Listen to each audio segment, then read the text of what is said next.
증시대담입니다. 글로벌 증시가 점점 상승세로의 분위기로 전환되고 있습니다. 국내 증시도 코스피 기준으로 2,700 중반에서 상승을 주도할 만한 업종 찾기가 본격화되고 있는데요. 기존의 이 반도체뿐만이 아니라 새롭게 올라오고 있는 업종에 대한 관심이 높습니다. 조선업도 그중 하나이기 때문에 오늘 증시대담에서 자세히 좀 다뤄보도록 하겠습니다. 차트를 보면요. 조선업에서 상당히 중요한 신조선가, 중고선가를 같이 넣어놨는데 신조선가 기준으로 보시면 지금 거의 역사적인 최고치 수준까지 올라와 있습니다. 신조선가 쉽게 생각하면 수주 단가라고도 볼 수 있겠습니다. 수주를 받아서 후판이나 인력 비용 같은 고정비를 빼고 나면 이제 수익성이 남는데 신조선가가 높을수록 수익성이 남아 있을 가능성 그리고 레버리지 즉 마진율이 높을 가능성이 높지 않겠냐 이렇게 생각이 들 수밖에 없고요. 그러면 이렇게 신조선가, 중고선가까지 올라온 그 배경을 잘 살펴보면 최근에 이제 환경 규제의 대응도 있었고 친환경 에너지라든지 LNG, LPG와 같은 수요가 높아진 부분들 그리고 컨테이너선의 기발주 물량이 극도화되면서 상승하는 부분도 있습니다. 더불어서 국내 이제 빅5 조선사들의 수주를 보면 저가 물량들 1분기와 2분기 때 좀 많이 없어지고 하반기에는 좀 고가 수주된 물량들이 유입이 되면서 턴어라운드가 가파르게 진행이 된다라는 게 현재 투자자들의 시각이고 주가도 은근히 최근에 보시면요. 또 하나의 주도주라고 할 수 있게끔 계속 좀 안정적으로 상승세를 보입니다. 이게 더 치고 나갈 수 있을지가 관건이고 그리고 2분기 더 나아가서는 올해 연간으로 주도업종으로 자리 잡을지 상당히 중요한 시점이기 때문에 전문가 모시고 이 관련된 업종 얘기 나눠보겠습니다. 이어지는 증시대담에서 말씀드린 것처럼 주도 업종이 될 수 있는 조건을 갖춘 조선업종 자세히 다뤄보도록 하겠습니다. 바로 증시대담 시작합니다.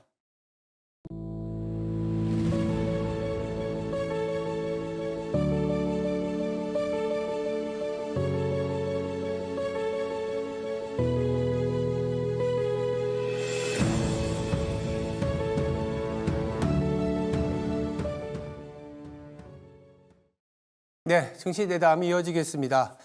한승한 SK증권 연구원 나와 있습니다. 안녕하세요. 안녕하십니까? 네, 저보다 이제 조선업을 상당히 잘 알고 있기 때문에 일부러 모셨습니다. 조선업이 저 개인적으로도 상당히 관심이 많이 가서 이게 주도업종이 되지 않겠냐 생각이 들고 있는데 이미 조선업에 투자하신 분들은 소위 말해서 수익이 조금씩 나오고 있을 것 같고 이 실적 시즌이 마무리된 만큼 이 조선업 1분기 실적에 대한 기업별 특징까지 한번 잘 처음부터 좀 짚어볼까요? 네, 네. 일단 올해 1분기에 가장 주목해야 될 부분은 일단 작년 4분기에 유일하게 적자를 기록했었던 네. 하나오션이 일회성 요인을 제거하더라도 흑자 전환에 성공했다는 점이고요. 마지막 주자였던 하나오션마저 이제 흑자 전환에 성공을 하면서 올해 연내로 보자면은 조선, 대형 3사 모두 다 연간 흑자 달성이 가능해 보인다라고 봐주시면 될 것 같고요. 네. 또 하나 주목해야 될 부분은 이제 HD 한국조선해양 아래에 있는 자회사인 이제 HD 현대3호가 일회성 제거한 건조 마진이 9.4%가 찍혔습니다. 그러니까 엄청 놀라운 수준의 건조 마진이고요. 이게 뜻하는 바는 이제 2년 뒤에 대형 3사가 걸어갈 길이 지금 HD 현대3호가 걸어갈 길이다. 그러니까 조선주의 이 실적 개선 모멘텀에 대한 컨빅션이 더 견고해진 계기다라고 봐주시면 될 것 같고, 네. HD 현대중공업 같은 경우는 올해 2분기에 좀 안타까운 중대재해 사고가 있었는데, 네. 이거 관련해서 충당금 설정이 있어서 컨센서스 크게 하회했으나 하반기 갈수록 전형적인 상저하고 실적 개선세 보여줄 거로 예상이 되고요. 예. 삼성중공업 같은 경우는 조선 대형 3사 중에 가장 안정적인 변수 없는 그런 실적 개선세 보여주고 있다라고 봐주시면 될 것 같습니다. 전반적으로 조선사 전체적으로 다 실적 개선세가 나타나고 있고 그 방향성에 대해서도 조금씩 신뢰도가 높아지는 구간에 대한 특징을 1분기 실적을 통해서 우리가 확인해 볼 수 있었다. 이렇게 얘기할 수 있겠는데요. 이 조선업 하면은 항상 꼬리표처럼 따라붙는 게 이 중국과의 격차 아니면 중국의 어떤 조선업에 대한 왜냐하면 조선도 물론 기술이 상당히 중요하지만 이 노동 집약 산업이다 보니까 소위 말해서 중국의 노동 집약으로 한국이나 일본을 좀 견제하는 움직임들이 그간 계속 있었기 때문에 이렇게 조선업이 좀 호황기로 가게 되면 이렇게 발목을 잡는 게 중국이었지 않습니까? 중국과의 격차나 중국의 현재 상황, 우리 조선사는 이제는 중국을 좀 배제해도 될 만큼 올라왔는지 이것도 좀 중요한 상황이거든요.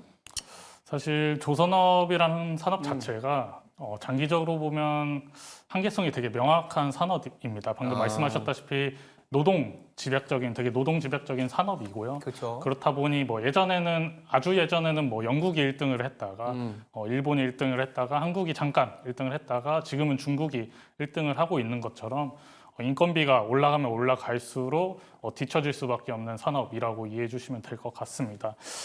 따라서 정부의 전폭적인 지원이라든지 인건비가 낮지 않으면은 좀 장기적으로 살아남을 수 없는 산업이다라고 봐주시면 될 것 같은데 그래서 우리나라가 이 부분에 대해서 좀 따라잡기 위해서는 아무래도 정부의 전폭적인 지원과 더불어서 뭐 로봇이라든지 스마트 야드라든지 이런 걸 통해서 건조의 대부분의 비중을 좀 직접적인 인력 투입이 없게끔 만들어야 되는 게 큰 과제라고 볼 수 있겠고요.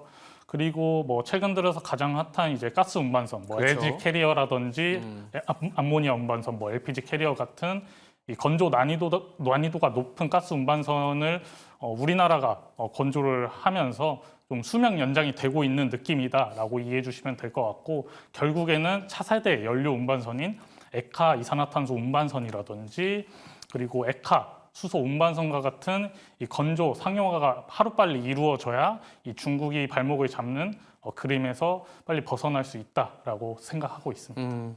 결국은 뭐 고부가가치 선박을 발주받을 거 수주받을 수 있을 만큼의 기술력 그리고 이제 인건비인데 뭐 사실 모든 산업이 다 그런 것 같긴 합니다만 현재로서는 그래도 우리가 가스선이라든지 말씀하셨던 고부가가치 선박을 좀 수주받고 있어서 그리고 최근에 약간 그 인력 수급도 괜찮다 이런 얘기들도 나오고 있기 때문에 나쁘지 않은 환경이다라고 보면 될 것 같고요.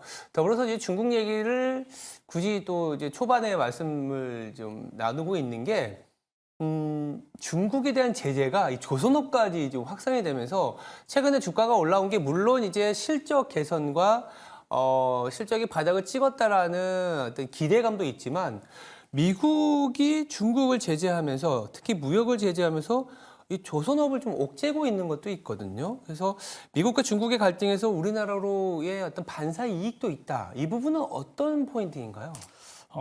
제가 생각했을 때는 실질적인 반사 수혜는 좀 제한적일 수밖에 없다라고 판단을 그래요? 하고 있고요. 그 이유는 일단 미국 노조가 청원했던 것 중에 네. 주요 핵심은 중국에서 만들어진 선박이 만약에 미국 항만에 왔을 때 항만 수수료를 부과하자라는 게 핵심 포인트인데 만약에 그렇게 된다면은 선박을 갖고 있던 선주들은 용선료, 그러니까 선사들이 빌려 쓰는 그렇죠. 그 용선료에 정가를 시키게 될 거고요. 그러면은 선사들은 그거를 운임료에 또 정가를 시키게 될 겁니다. 그 운임료 상승은 결국 운송비 상승에 이르게 되고 결국 소비재 가격 상승으로 이루어질 거기 때문에 지금 인플레이션을 잡으려고 하는 미국이 원하는 그림은 절대 아니거든요. 그래서 뭐 이러한 강력한 부가금 뭐 제도가 떨어진다 하더라도 지금 국내 조선소는 3년치 이상의 캐파가 너무 제한적으로 쌓여 있고 성과 레벨 또한 높기 때문에 이러한 좀 반사 수혜는 실질적인 수혜는 좀 없을 것 같다라고 생각을 하고 있습니다. 다만 올해 11월에 지금 미국 대선이 예정돼 있잖아요. 맞아. 지금 바이든 행정부의 핵심 지지층인 노조가 청원을 건 것이기 때문에 대선 전까지는 노조표를 얻기 위해서라도 좀 핵심 좀 카드로서 드라이브를 세게 계속 가져갈 수 있다. 그러니까 뭐 실질적인 반사 수혜는 없어도 내러티브는 계속해서 가져가 줄 수 있다라고 보고 있습니다. 어쨌든 실질적인 거를 굳이 따지긴 좀 힘들겠지만 우리 이제 조선 투자하는 입장에서는 뭐 나쁘지 않은 뉴스들이니까 악재라기보다는 뭐 호재일 수 있는 상황일 수 있다라는 거고.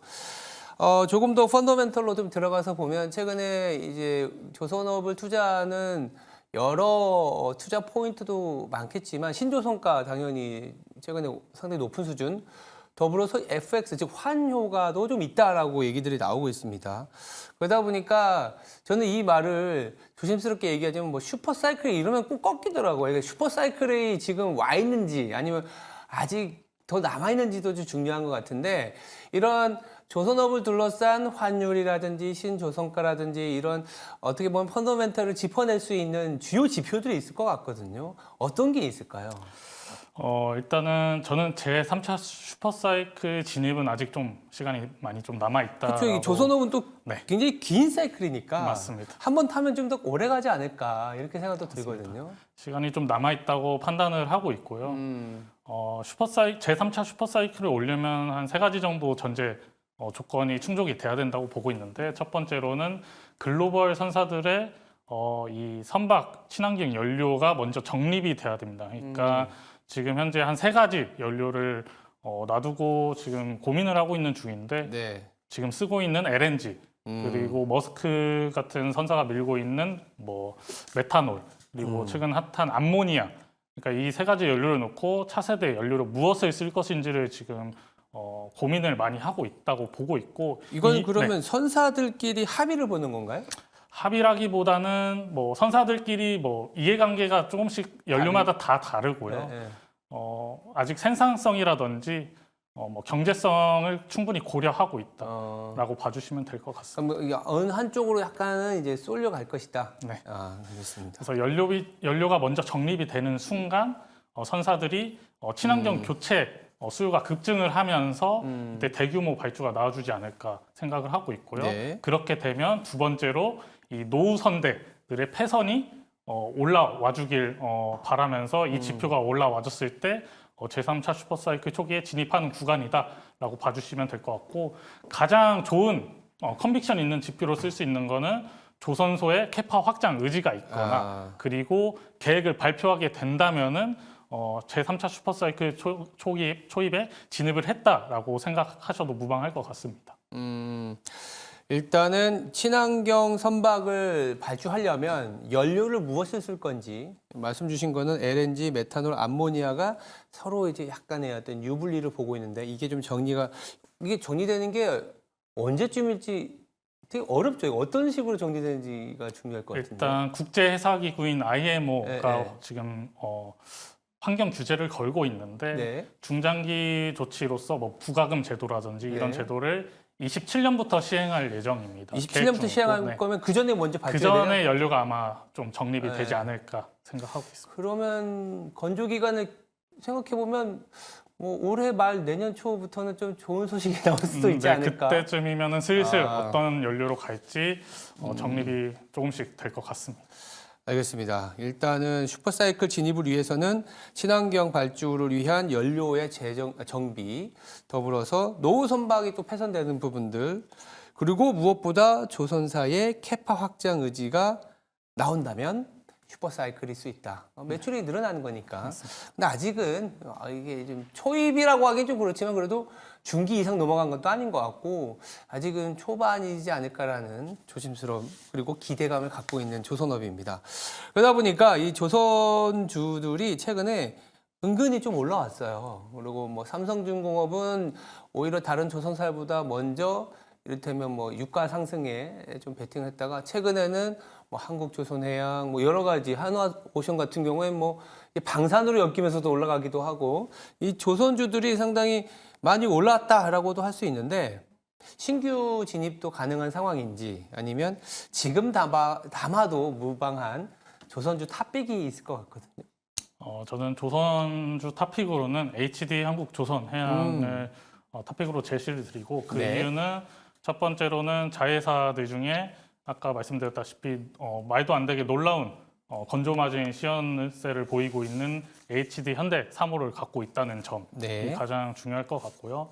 두 번째로는 최근에 핫한 특수선 관련해서 가장 가시화된 시장인 이 미군 함정 MRO 시장인데 이 부분 관련해서 현대중공업 같은 경우 미국 필리조선소와 협업을 해가지고 뭐 MRO라든지 유지보수라든지 향후 건조 사업 관련해서 MOU를 맺었기 때문에 특수선 모멘텀도 껴있다라고 봐주시면 될 것 같고, 세 번째로는 현대미포조선이죠. 최근에 로팍스 두 척, 여객선 두 척을 선주 측에서 취소를 하는 바람에 매출액 감소는 불가피하겠지만 고성가로 받아놨던 PC선이 예상보다 건조가 앞당겨지면서 흑자 전환, 분기 흑자 전환 시점이 기존 4분기에서 3분기로 당겨졌기 때문에 실적 개선 모멘텀도 현대미포를 좀 가져가 줄 수 있기 때문에 이런 조선 자회사로 3사 모두 다 갖고 있는 HD 한국조선해양 안 가져갈 이유 없다라고 판단하고 있습니다. 저도 개인적으로 HD 한국조선해양은 약간 저평가 영역에 있다라고도 볼 수 있는데, 뭐 HD 한국조선해양이 탑픽이고 이 조선이 좀 가다 보면 또 같이 갈 수 있는 뭐 서브라고 하기도 그렇지만 또 같이 눈여겨봐야 되는 종목들이 있을 것 같거든요. 차선호주를 차선호주. 말씀드리자면은 저는 스타일 차이로 좀 두 가지로 나뉠 것 같은데, 최근 핫한 뭐 미군 함정 MRO 시장, 그러니까 특수선 모멘텀에 대해서 아주 긍정적으로 바라보고 있다라고 판단을 하시면은 관련돼서 베타가 가장 센 하나오션을 가져가는 게 맞다고 보고 있고요. 그게 아니라 나는 좀 더 변수 없이 안정적인 업사이드를 먹고 싶다라고 하시면은 변수가 가장 적고 안정적인 실적 개선세 보이고 있는 삼성중공업을 차선호주로 갖고 가는 게 맞다고 판단하고 있습니다. 어쨌든 조선업 내에서 이제 살만한 어떤 기업들이 상당히 많은 상황. HD 한국조선해양과 하나오션, 삼성중공업에 대해서 종목에 대한 얘기를 나눠봤고요. 번외로 마지막으로 최근에 좀 핫했던 게 HD 현대마린솔루션의 주가가 워낙 올라가다 보니까 코스피 200 특례 평립도 얘기 나오더라고요. 가능성이 어떻게 되나요? 그러니까 어제는 휴일이었고 그쵸, 그저께 기준으로 종가 기준으로 말씀드리자면은 일단 시총 순위가 48위.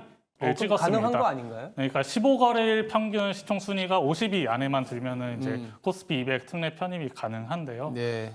현재까지 5거래일 평균 시가총액 순위가 51위를 기록했습니다. 그러니까 현재 레벨 주가 이상만 앞으로 오늘 포함해서 남은 10거래일 동안 유지만 된다면은 특례 편입 가능성 충분히 노려볼 만하다라고 판단하고 있습니다. 야, 참 알겠습니다.